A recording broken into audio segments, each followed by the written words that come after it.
제가 2020년인데요. 목사가 된 지가 한 13년 정도가 돼 갑니다. 꽤 나이에 비해서는 오랜 시간을 이제 사역을 했는데 그러다 보니까 이제 제가 좀 설교를 많이 했습니다. 군대 교회에 있을 때부터 시작해서 또 이게 보통 교구 목사님들은 오후 예배 이렇게 설교가 돌아가시는데 저는 이렇게 늘 청년 예배 말씀을 하다 보니까 거의 매주 설교를 해서 제가 한 설교가 몇 편이나 될까 대충 헤아려 봤더니 한 1000번 넘게 설교를 했던 것 같아요. 근데 제가 이제 설교를 그렇게 오래 하면서 참 느끼는 게 설교가 참 어렵다라는 생각을 많이 합니다. 먼저는 준비하는 게 참 힘들고요. 그리고 더 힘든 건 그 설교하는 대로 사는 게 참 힘듭니다. 제가 언젠가 한번 군대교회에서 저희 아이들하고 이렇게 예배를 드리니까 그날 무슨 설교를 하다가 제가 화내지 말라라는 말을 했는데 그 화내지 말라고 설교를 하고 집에 가는데 저희 예영이가 아빠는 왜 사람들한테 화내지 말라고 하면서 아빠는 왜 화내? 라고 말을 해가지고 굉장히 좀 난감했던 기억이 납니다. 그런데 이렇게 제가 설교를 하면서 가지고 있는 제 나름대로의 원칙을 설교를 잘 돌려막긴 하지 않습니다. 보면 사역지가 이렇게 항상 바뀌고 그러다 보니까 이렇게 설교를 이렇게 좀 급하거나 그러면 뭐 예전에 했던 설교들 같은 거 이제 원고를 이제 꺼내서 할 수도 있는데 저는 될 수 있으면 그렇게 하지 않으려고 노력하는 편입니다. 늘 이렇게 좀 새롭게 준비하려고 하고 그래서 늘 이렇게 새롭게 하려고 하는 편인데 그러다 보니까 이게 설교 준비가 참 힘든데요. 그 중에서 설교 준비할 때 제일 힘든 게 본문 선택하는 겁니다. 어떤 본문을 가지고 설교를 할까라는 거를 고민하고 선택하는 것이 쉽지가 않습니다. 제가 보통 이제 설교 이게 주보 내용을 금요일 오전에서 늦어도 금요일 오후까지는 좀 우리 서기한테 넘겨주려고 노력을 하는 편입니다. 근데 제일 답답할 때는 목요일까지 설교 본문이 떠오르지 않았을 때 정말 답답합니다. 교회에도 이제 주보 원고를 내용을 알려드려야 되거든요. 그럴 때 막 수요일부터는 막 입술이 바짝바짝 타고 막 잠도 오질 않아요. 근데도 아무리 봐도 막 이렇게 설교를 뭘 해야 될지가 떠오르지 않을 때가 가끔 있습니다.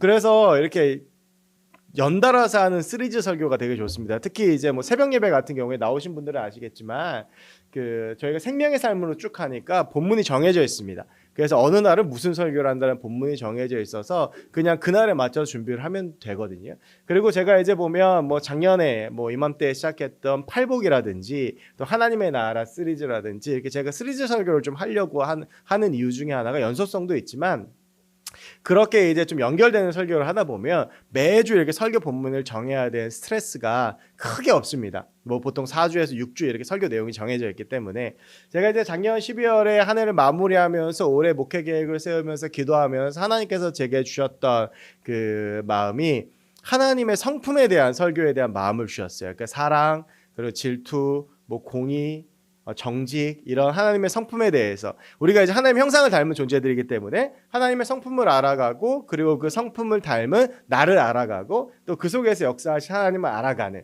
이제 그런 주제를 가지고 이제 설교를 해야 되겠다라고 생각을 해서 지난주에 만들어진 그리스도인이라는 설교가 사실은 그 첫 번째 설교였습니다.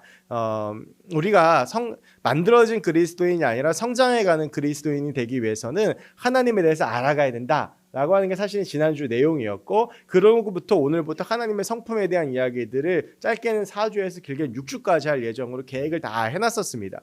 마음이 참 편했어요. 이제 정해진 대로 쭉 설교를 하면 되겠구나라고 생각을 하고 또 미리 본문을 정해놓으면 묵상을 오랜 기간 할 수 있기 때문에 설교 준비도 훨씬 수월합니다. 그래서 한 2주 정도를 이제 오늘 설교해야 될 본문을 쭉 묵상을 했었는데 이상하게 월요일 새벽부터 월요일날 기도할 때 그리고 제가 이제 이번 주 월화는 어디에 갔었고 수요일날 새벽 기도를 했는데 새벽 기도할 때부터 하나님께서 그 말씀을 자꾸 떠오르게 하지 않으시고 오늘 우리가 같이 읽은 이 본문 말씀을 계속 제 안에 떠오르게 하셨어요. 처음에는 이게 내 생각에 꺼내서 덮고 다시 제가 준비하려고 하는 설교 본문을 좀 봤는데 근데 또 그 본문을 읽다 보면 또 오늘 말씀이 생각나게 하시고 계속 이게 제 머릿속에 맴돌아서 제가 이제 목요일 날 이제 사무실에다가 설교 내용을 보내면서 오늘 이제 이 본문과 이 제목을 보냈습니다. 그러니까 제가 그 한 2주 동안 준비했던 설교는 이제 조금 더 밀어놓고 하나님께서 왜 그렇게 하실까라고 했을 때 보통 이런 경우에는 하나님께서 분명 누군가에게 꼭 필요한 말씀을 이렇게 준비하게 하시는 경우들이 많아서 혹시 오늘 이 말씀, 이 사도행전 16장의 말씀이 꼭 필요한 사람들이 있진 않을까라는 마음을 하나님께서 제게 주셨고요. 그래서 오늘 이 말씀을 준비하게 됐습니다. 그런데 이제 이 말씀을 보면 제가 참 그 마음을 가지면서도 참 고민되고 헷갈렸던 게 뭐냐면 이 말씀은 여러분들 다 잘 아는 말씀입니다. 바울과 실라가 감옥에 갇혔는데 찬양을 불러서 감옥에서 풀려나는 말씀, 주일학교를 좀 다닌 분들은 한 번쯤은 다 들어보셨을 말씀이고 청년부에서도 아마 상당히 많은 설교를 들으셨었을 말씀입니다. 이렇게 보통 설교 계획이 바뀌거나 그래서 이게 정말 이 사람한테 꼭 필요하구나라는 그런 생각이 들려면 뭔가 들어보지 못했던 말씀, 뭔가 좀 이렇게 신박한 말씀, 뭔가 좀 이렇게 새로운 말씀, 이런 말씀이어야 될 텐데 다 아는 말씀이에요. 바울하고 실라가 2차 전도 여행을 하다가 감옥에 갇히는 그런 말씀입니다. 근데 이제 이 말씀을 오늘 잠깐 이제 나누려고 하는데 바울하고 실라가 이제 감옥에 갇혔다면 갇힌 이유가 있었겠죠. 아무 이유 없이 감옥에 갇히진 않습니다. 갇히게 된 이유가 16절부터 18절까지에 나오는데요. 이제 이 바울하고 실라가 빌립보라고 하는 곳에 가게 됩니다. 그리고 그곳에서 이제 루디아를 만나서 전도를 하고 나서 귀신 들린 한 여인을 만나게 됩니다. 근데 이 여인이 귀신에 들려 있었는데 꽤나 신통력 있는 점쟁이였던 것 같습니다. 그래서 사람들의 점을 쳐줬어요. 그 사람들 어떤 미래에 대해서 점을 쳐주는 여인이었는데 중요한 건 이 사람 뒤에는 검은 조직이 있었습니다. 그래서 이 여인의 신통력을 이용을 해서 돈을 버는 사람들이 있었어요. 여러분 지금은 없는데 저 어릴 때 지하철을 타면 이렇게 조그만 애들이 껌 팔고 다니는 애들이 있었어요. 그거를 우리가 보통 뭐라 그러냐면 앵벌이라고 합니다. 그래서 조그만 애들이 막 불쌍한 척하면서 껌도 팔고 뭐도 팔아요. 근데 그 사람들이 마음이 좀 얘가 불쌍해서 도와주면 그게 그 친구한테 돌아가지 않습니다. 그 뒤에 이제 뭐 동네 조직들이 있어서 그 아이를 이용해서 이제 돈을 버는 거죠. 이 여인도 마찬가지예요. 이 여인은 귀신이 들려있는 여인. 여러분 귀신 들리면 굉장히 영적으로 육체적으로 힘이 듭니다.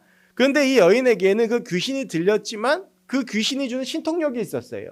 그래서 어떤 사람을 보면 이 사람의 미래를 잘 아는 거예요. 딱 이렇게 얼굴을 보면 뭐 너 누구랑 결혼하겠다. 너 언제 결혼하겠다. 근데 이게 다 맞아요. 여러분 그런 사람들이 있으면 한 번쯤 가보지 않겠습니까? 막 얼굴만 보면 다 알고 또 얘기해보면 내가 어떤 사람인지 다 아는 거야. 그러니까 사람들이 몰려드니까 이 사람이 귀신 들려서 사리분별을 잘 못하니까 그 동네에 있는 여러 사람들이 조직을 해서 이 여인을 전면에 내세워서 돈벌이를 하고 있었습니다.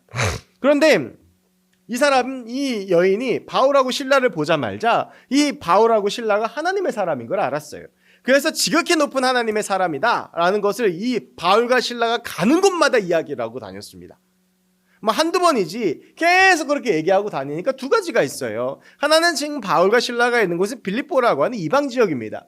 만약에 이들이 그리스도인인 것이 밝혀지면 생명이 위험합니다. 그리고 또 하나는 여러분 아무리 좋은 말도 어떤 사람이 며칠 동안 계속 쫓아다니면서 이야기하면 어떻습니까? 짜증나죠. 가는 데마다 나타나가지고 지극히 높은 하나님의 사람이다. 지극히 높은 하나님의 사람이다. 그러니까 바울이 참다가 화가 났습니다. 그래서 이 여인에게 들려있던 귀신을 쫓아내줬습니다.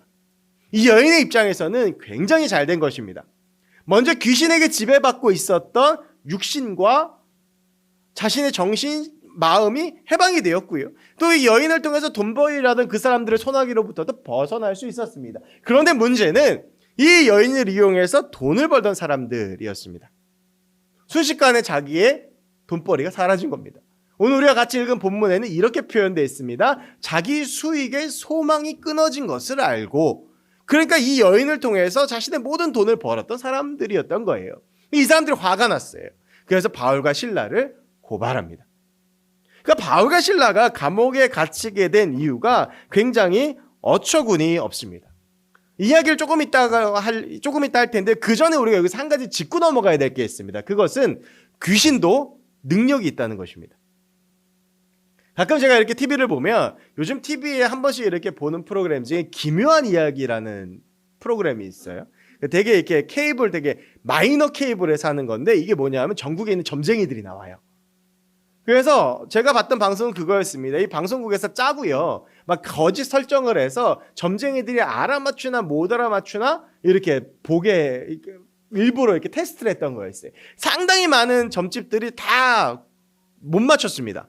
그 이상한 얘기하고 부적 팔고. 그런데 그 중에 정확하게 그 상황들을 꿰뚫고 아는 점쟁이들이 몇 명 있었어요. 그래서 그 사람들이 이제 뭐 인터뷰하고 그 사람들한테 뭐 이렇게 뭐 점치기 하고 그런 거였는데 만약에 방송국하고 그 점쟁이들이 짠 게 아니라고 한다면 그 사람들의 말이 진실일 거예요. 여러분 어쩌면 그 사람들은 진짜 귀신 들린 사람들일 수도 있습니다. 여러분 우리가 한 가지 간과하는 것이 있는데 악한 세력에도 능력이 있습니다.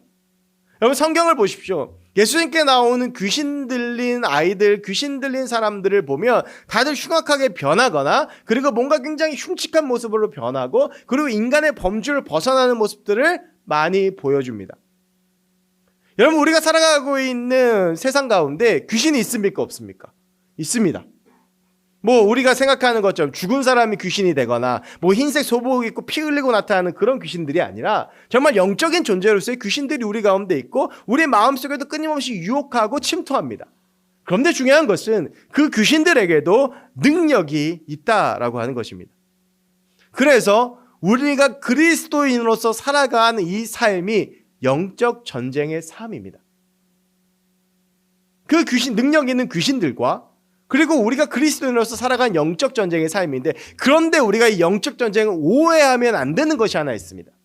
우리가 어디 뭐 선교지를 가거나 우리가 이 영적 전쟁에 대해 생각을 할 때 보통 이 영적 전쟁이 귀신과 하나님이 싸우는 것이라고 착각하는 사람들이 있습니다. 그런데 여러분 영적 전쟁은 귀신과 하나님이 싸우는 것이 아닙니다. 영적 전쟁은 귀신과 내가 싸우는 겁니다. 근데 여러분 아까 제가 말씀드렸죠. 귀신의 능력이 있습니다. 우리에겐 그럴 만한 능력이 없습니다. 그러면 귀신하고 우리하고 영적 전쟁을 한다 그러면 누가 이기겠습니까? 누가 이기겠습니까? 귀신이 이깁니다. 그래서 우리에게는 무엇이 필요합니까? 하나님이 필요한 겁니다. 여러분 영적 전쟁은 잘 보십시오. 영적 전쟁은 하나님과 귀신이 싸우는 싸움이 아니라 나와 귀신이 싸우는 싸움인데 내가 내 능력으로 하면 반드시 집니다. 그래서 우리에게 하나님이 필요한 것인데 그래서 영적 전쟁이라 내가 얼마나 하나님을 의지하느냐의 싸움인 것입니다. 내가 이 싸움이 내 것인 것으로 착각하고 내 힘으로 나아가면 무조건 집니다. 그래서 우리는 영적 전쟁에 임할 때 그 영적 전쟁은 내가 얼마나 하나님을 의지하고 하나님의 이름으로 나아가느냐를 가지고 승패가 결정되는 겁니다. 그런데 하나님과 귀신의 싸움은 마찬가지로 이미 하나님의 승리가 결정되어져 있습니다. 여러분 그러니까 우리가 이 영적 전쟁 가운데에서 꼭 있어야 되는 것이 무엇이겠습니까? 하나님을 의지해야 되는 것입니다. 그래서 선교를 갈 때, 뭐 우리가 우리의 삶을 살아갈 때, 그리스도를 살아갈 때, 우리가 이 영적 끊임없이 귀신, 악한 세력, 사단, 마귀들 우리를 공격하고 넘어뜨리려고 무너뜨리려고 하는데 그때 우리에게 필요한 것은 그것들에 집중하는 것이 아니라 그럴 때일수록 더욱더 하나님을 집중하며 하나님을 의지하기 위해서 발버둥치며 살아가야 된다라고 하는 것입니다. 예수님도 능력을 행하실 때 하나님의 이름을 의지했습니다. 여러분 기도라고 하는 것이 결국 그런 것입니다. 여러분 우리가 우리의 힘으로 절대 싸울 수 없고 우리가 우리의 힘으로 싸우면 무조건 질 수밖에 없습니다. 우리는 무조건 하나님만 붙잡아야 됩니다. 그래야 우리가 승리할 수 있습니다. 세상과 우리가 싸워 이길 수 없습니다. 공중권세 잡은 악한 영은 분명한 능력을 가지고 있습니다. 우리 모두가 내 능력, 내 힘 아니라 하나님을 의지하고 하나님을 붙잡는 하나님의 사람들이 됐으면 좋겠습니다. 그럴 때 우리는 분명히 승리할 줄로 믿습니다. 그렇게 해서 바울이 어쨌든 그런 과정을 거쳐서 감옥에 갇혔습니다. 여러분 이게 바울의 입장을 한번 보세요. 바울의 입장에서는 고통받고 아파하는 한 불쌍한 여자를 고쳐준 것입니다. 여러분들 이 사도행전 16장을 보면 사도행전 16장에 나오는 사도 바울의 모습은 칭찬받아 마땅합니다. 왜냐하면 6절부터 10절까지는 어떤 내용이 나오냐 하면요, 여러분 잘 아는 내용이고 저도 몇 번 말씀드린 내용입니다. 바울이 가고자 하는 곳이 있었는데 성령이 그것을 막습니다. 아시아로 가고자 했지만 성령이 그것을 막습니다. 유럽으로 그 길을 인도합니다. 여러분 여행에서 제일 짜증나는 게 뭡니까? 갑자기 계획이 틀어질 때, 내가 가고자 하는 곳에 갑자기 못 가게 됐을 때, 그런 거예요. 근데 바울은 단 한마디의 말도 하지 아니하고 하나님의 말씀에 순종합니다. 그래서 빌립보를 가게 된 거예요. 유럽 지역이. 11절부터 15절까지의 말씀에 보면 그 빌립보에서 기도할 곳을 찾다가 루디아라고 하는 자색 옷감 장사를 만나서 복음을 전하는데, 이 루디아가 회심하고 그 가족이 다 나와 세례받고 그 집에서 교회가 시작됐는데 그것이 빌립보 교회입니다. 전도했고 교회를 세웠습니다. 16절부터 18절까지에서는 불쌍한 여인을 도와주고 불쌍한 여인의 귀신을 쫓아내 주었습니다. 여러분 이런 바울의 행적들을 하나하나를 보면 이 바울은 칭찬받아 마땅한 사람이고 이 바울은 하나님께 큰 상을 받아야 되는 사람입니다. 그런데 이 바울에게 닥쳐온 것이 무엇이냐 하면 감옥에 갇히는 것입니다. 그냥 감옥에 갇히느냐? 매로 심하게 맞고 감옥에 갇힙니다. 그것도 20절부터 21절까지의 말씀에 보면 하지도 않은 일들로 억울한 누명을 씁니다. 그냥 귀신을 쫓아내어 주었을 뿐인데 우리의 성을 심히 요란하게 했다. 우리가 받지도 못하고 행하지도 못할 풍속을 전했다. 누명을 쓰고 갔죠. 여러분 세상에 제일 답답한 게 뭡니까? 누명 쓰는 거, 억울한 거예요. 얼마 전에 제가 한 다큐멘터리를 봤는데 그 다큐멘터리에 보면 억울한 누명 쓰고 20년 동안 감옥에 갇혀있던 사람이 나옵니다. 얼마나 답답합니까 여러분. 애들 키워보면 애들이 제일 힘들어하는 게, 싫어하는 게 뭐냐 하면 자기가 하지도 않았는데 했다고 그러는 거. 어제 집에 갔는데 집이 너무 어지러운 거예요. 우리 집엔 보통 그렇게 집을 어지를 사람이 한 명밖에 없습니다. 제일 조그만 놈. 그래서 집에 들어가자마자 그 놈을 혼냈는데 범인이 그 놈이 아니었어요. 그래서 얼마나 어제 서럽게 울든지 너무 미안했습니다. 여러분 바울의 입장에서는요, 하지도 않은 일들을 굉장히 억울하게 누명을 썼어요. 그런데 더 중요한 것은 뭐냐 하면 이렇게 해서 감옥에 갇히는 그 과정 가운데에서 정당한 조사를 받지도 않았고요, 정당한 절차를 밟지도 않았습니다. 나중에 35절 이후에 말씀에 나오지만 사도 바울은 로마의 시민권자이기 때문에 정당한 절차를 밟았다라고 한다면 이 사람은요 정당하게 재판받고 그리고 맞지도 않고 정당하게 어떤 자신의 시시비비를 가릴 수 있는 위치였던 사람이에요. 신분을 가지고 있던 사람이에요. 그런데 그런 거 아무것도 묻지 않고 무조건 그냥 가져다가 때려 팬 겁니다. 그리고 감옥에 갇힌 거예요. 여러분 감옥에 갇혔는데 여러분 나중에 인터넷에 나중에 세리머니 할 때 검색해 보시면 터키에 가면 지금 이때 사도 바울이 갇혔던 감옥이 나옵니다. 이게 여러분들이 생각하는 일반적으로 교도소나 건물 이런 게 아니고요. 산에 굴 하나 파져 있고 거기에 들어가 있어요. 그냥 차디찬 바위섬 그런 데다 갇힌 겁니다. 그리고 오늘 보면 착고를 채웠다고 그러지. 착고가 뭐냐면 발에 채우는 건데 이게 예를 들면 이만한 긴 넓은 그 판에다가 구멍을 이렇게 뚫습니다. 그래서 사람이 발을요 거기다 넣고 이렇게 잠그는 건데 이게요 그 발을 그 너비를 조절을 할 수가 있어요. 그래서 짧게 하면 좀 난데 이거를 점점점 넓게 잡으면 어떻게 됩니까? 사람 다리가 찢어지는 거죠. 그러니까 착고라는 게 그런 거예요. 그렇게 해서 채워놓은 거예요.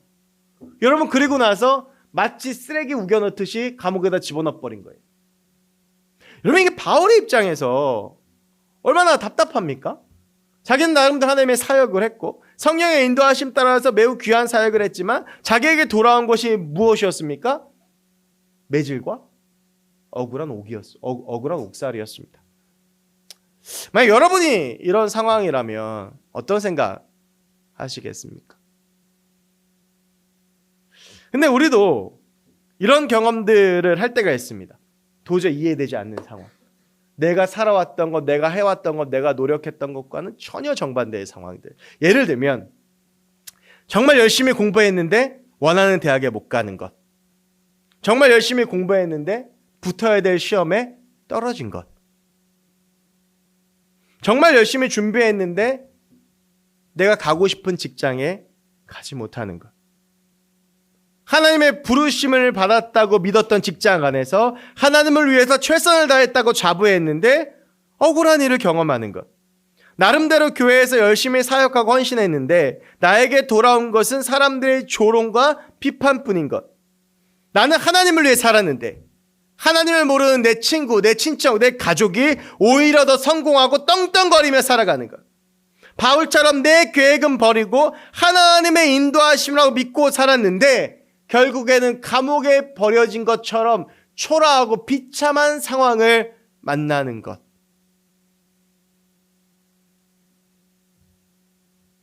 힘들어 죽을 것 같은 상황, 도저히 아무것도 할 수 없는 상황, 억울하고 답답하고 눈물만 나오는 상황, 같이 교회에 다니는 인간들이 더 나쁜 놈들로 여겨지는 상황. 혹시 그런 상황들을 만나보셨거나 그런 상황 가운데 있거나 경험하시지는 않았습니까? 그런데 오늘 본문에 나오는 사도 바울을 보면 그럼 나와는 차원이 다른 인간처럼 보입니다. 왜입니까? 오늘 본문의 핵심이 뭡니까? 근데 그런 억울하고 답답하고 안 되고 쓰러지고 넘어지고 좌절한 상황 속에서 바울이 보여주는 태도가 뭡니까? 찬양을 합니다. 제정신이 아닙니다. 여러분, 저도 여러분한테 나열했던 그런 경험 한 적이 있는데요. 찬양 안 나옵니다. 답답하고 억울하고 짜증나고 실패하고 넘어지고 낙망하고 낙심하고 넘어졌는데 원망밖에 안 나오지 그 상황에서 어떻게 하나님을 찬양합니까? 근데 오늘 바울은 하나님을 찬양하고 있습니다. 세상이 더럽고 살기 싫고 죽을 것 같은데 찬양을 했더니 감옥문이 열려나고 바울이 풀려나고 감옥이 열리고 판타지 소설이 일어납니다. 이해가 되십니까? 그래서 가끔은요, 이런 본문 보면 힘이 나는 게 아니라 짜증이 납니다. 얘는 어떻게 여기서 찬양을 해? 어떻게 여기서 원망을 하는 게 아니고 하나님을 찬양해? 그러니까 어떻습니까? 이 인간은 우리랑 다른 차원의 인간으로 느껴지는 거예요. 그런데 여러분, 오늘 본문을 깊이 한번 묵상해 보면 바울과 우리의 비슷한 면을 하나 발견하게 됩니다. 여러분, 25절 말씀을 보면 25절 이렇게 되어 있습니다. 한밤중에 바울과 실라가 기도하고 하나님을 찬송하며 죄수들이 듣더라. 여기서 주목하고 싶은 말이 오늘 설교의 제목인 한밤중에입니다. 자, 여러분, 바울이 감옥에 매 맞고 막 그렇게 괴롭힘 당하고 감옥에 들어갔을 때 시간이 대략 몇 시쯤 됐을 것 같습니까? 한 7, 8시쯤 되지 않았을까요? 이 이스라엘 사람 유대인들의 그 생활 패턴이나 이런 것들을 이렇게 잘 한번 보면 아무리 늦어도 8시 정도에는 이것들이 끝났을 것입니다. 오늘 한밤중에라고 하는 것을 영어 성경으로 보면 미드나잇이라고 되어 있습니다. 미드나잇은 보통 자정을 의미를 합니다. 그러니까 아주 깊은 밤을 이야기를 하죠. 그러니까 바울이 감옥 속에 갇히고 나서 한 4시간, 길게 잡으면 5시간, 꽤 오랜 시간이 흐른 다음에 바울이 찬양을 했다라고 하는 것입니다. 바울이 이 시간 동안 과연 뭘 했을까요? 이 질문을 풀기 위한 실마리를요, 데살로니가전서 2장 2절에서 찾을 수 있습니다. 데살로니가전서 2장 2절에서 바울은 이 빌립보에서 경험했던 일에 대해서 이렇게 표현을 합니다. 고난과 능욕을 당했다. 여러분들, 바울은요, 이 고난이라는 표현을 굉장히 자주 씁니다.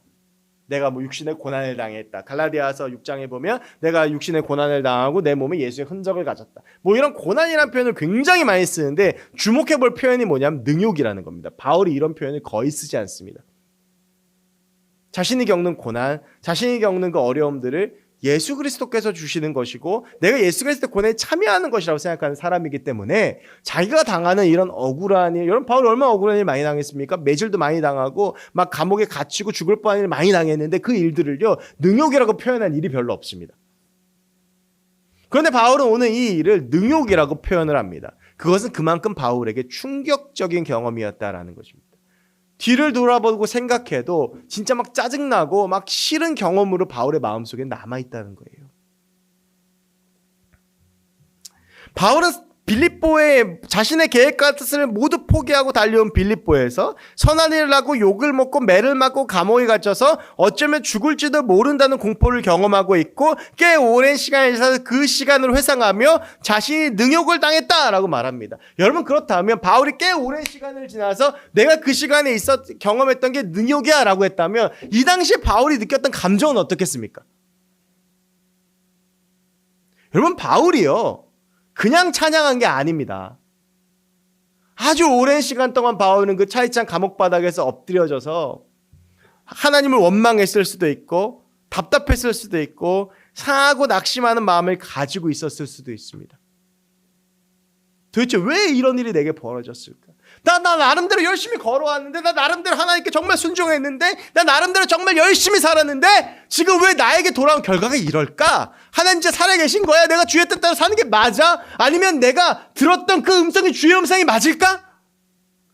난 그냥 아시아로 가야 했던 것이 아닐까? 빌립보로 오라고 했던 그 성령의 인도하심, 진짜 성령의 인도하심이 맞나? 온갖 생각들을 바울이 그 감옥에서 한밤중까지 했던 것입니다. 그 안에서 엄청난 내면의 씨름이 있었던 거예요.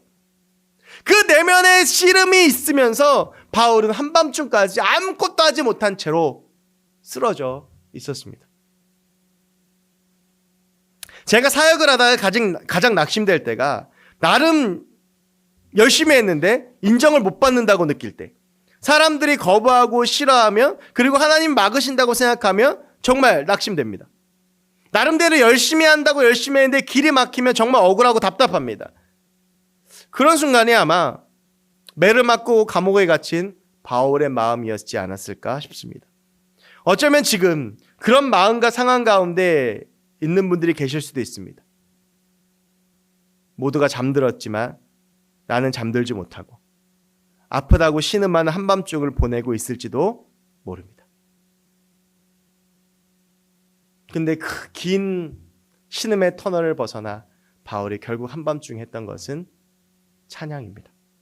여러분, 그런데 우리가 흔히 이 본문을 바울하고 실라가 찬양해서 감옥에서 풀려났다라고 알고 있는데, 이 본문을 잘 보면 찬양하기 전에 바울과 실라가 한 것이 하나가 더 있습니다.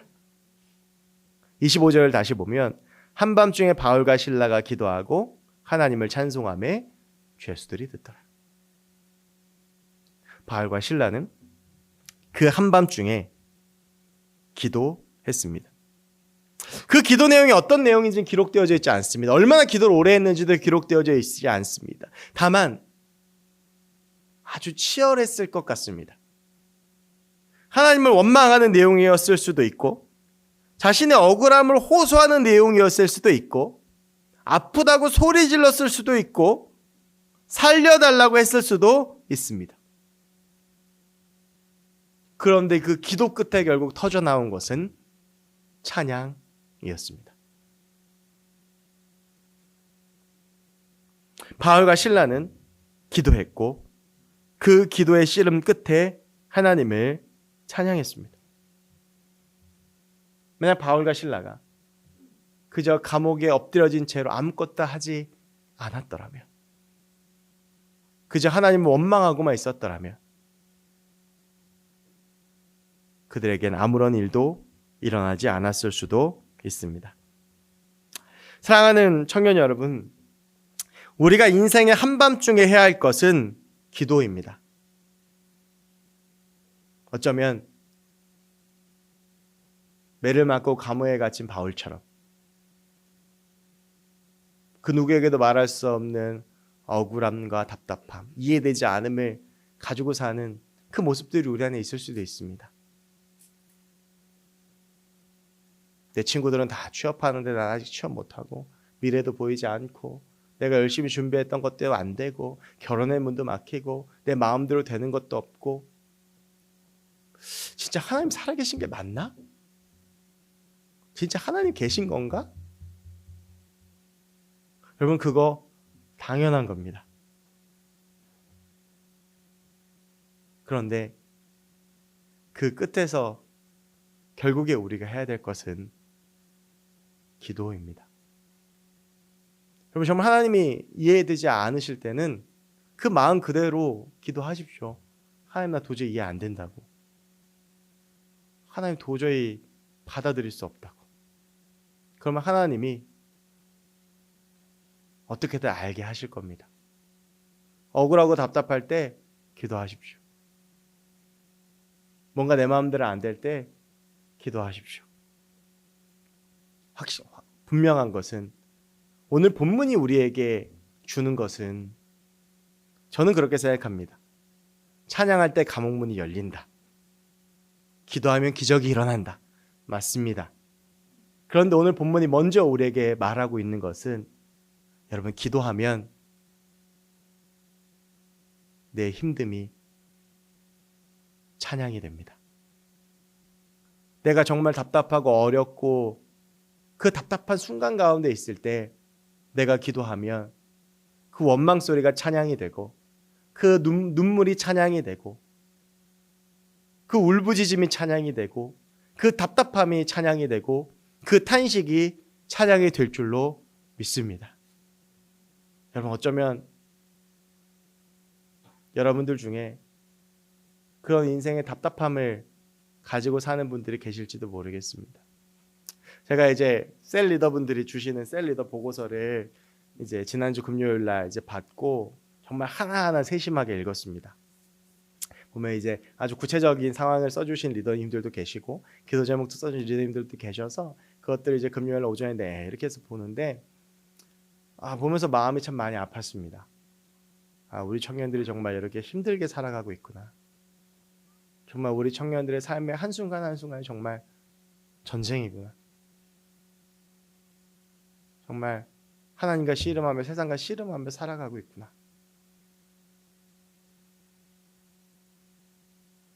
그러면서 그 셀리더 보고서를 붙잡고 기도하는데 더 마음이 아팠습니다. 그런데 그 아픈 마음 가운데 기도하면서 하나님께서 분명히 제 안에 들게 하셨던 마음은, 그럼에도 하나님은 우리를 절대 포기하지 않으시고 우리를 위하여 일하시고 우리를 통해 역사하실 것이라는 사실입니다. 여러분, 지금 목표대로 뭔가 되지 않으십니까? 옆에 사람들 돌아보면 내가 초라해 보이십니까? 뭐 이것저것 생각해 보면 하나님 살아계신 거 맞나 이런 생각 드십니까? 여러분, 그때 한번 기도의 자유로 나아 보십시오. 그때 여러분 하나님 한번 붙잡아 보십시오. 분명한 건, 하나님은 그 기도 가운데 우리의 그 원망과 탄식과 아픔과 눈물과 울음을 찬양으로 바꾸어 주실 줄로 믿습니다. 제가 새벽 기도하면서 가장 감사하고 좋아하는 시간이 있습니다. 저희가 이제 5시 반에 새벽 기도를 해요. 그러면 이제 새벽 기도를 쭉 하면 5시 반부터 찬송가를 2곡을 하고, 그리고 이제 설교를 합니다.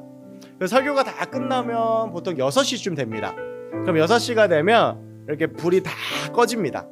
그러나서 이제 음악이 나오면서 기도를 하는데, 그 기도를 시작할 때 제가 늘 시작하는 그 단어가 항상 같습니다. 저는 그 새벽 기도를 딱 시작하면서 그때 하는 단어가 정말 제 모든 호흡을 다 담아서 이렇게 내뿜습니다. 하나님. 근데 그렇게 하고 나면 마음이 얼마나 편해지는지 몰라요. 여러분, 의지할 수 있는 분이 계시다는 거, 기도할 수 있다는 거 참 감사한 일인 것 같습니다. 때론 우리가 억울한 일을 당하고 이해할 수 없는 일을 당하고 절망과 좌절을 만나고 아프고 답답한 일을 만나고, 그리고 눈물 나고 힘들고 원망하고 괴로울 때, 하지만 그 순간에도 하나님이 계시고 하나님이 내 아버지 되시고 그 하나님을 부를 수 있다는 것은 정말 다행입니다. 여러분, 지금 어떠한 삶의 자리 가운데, 어떠한 상황 가운데 놓여 계십니까? 하지만 그 상황 가운데서도 잊지 마십시오. 하나님이 우리와 함께하고 계십니다. 우리에게 하나님이 계십니다. 아까 귀신이 능력이 있다고 말씀드렸습니다. 그런데 그 귀신의 능력과는 비교할 수 없는 능력이 우리 하나님께 있고, 우리가 그 하나님을 의지할 때 그 능력이 우리의 능력이 될 줄로 믿습니다. 어쩌면 이해될 수 없는 상황 가운데 한밤중에 도저히 이해되지 않는 하나님 때문에 낙심하고 쓰러져 계십니까? 눈물만 흘리고 아파하고 계십니까? 그럴 수 있습니다. 여러분, 하지만 그 순간 믿음의 눈을 들어 한번 오늘 역사하셨던 그 하나님을 바라보고 그 하나님을 붙잡아 보시기 바랍니다. 하나님은 분명히 나의 입술에서 나오는 그 원망과 탄신과 불평과 아픔의 그 소리들을 찬양으로 바꿔오실 줄로 믿습니다. 우리 그 하나님 붙잡고 나아가는 저와 여러분들 됐으면 좋겠습니다. 우리 시간 같이 함께 그 하나님을 찬양하며 나아갔으면 좋겠습니다. 세상의 유혹 시험이 같이 찬양하겠습니다.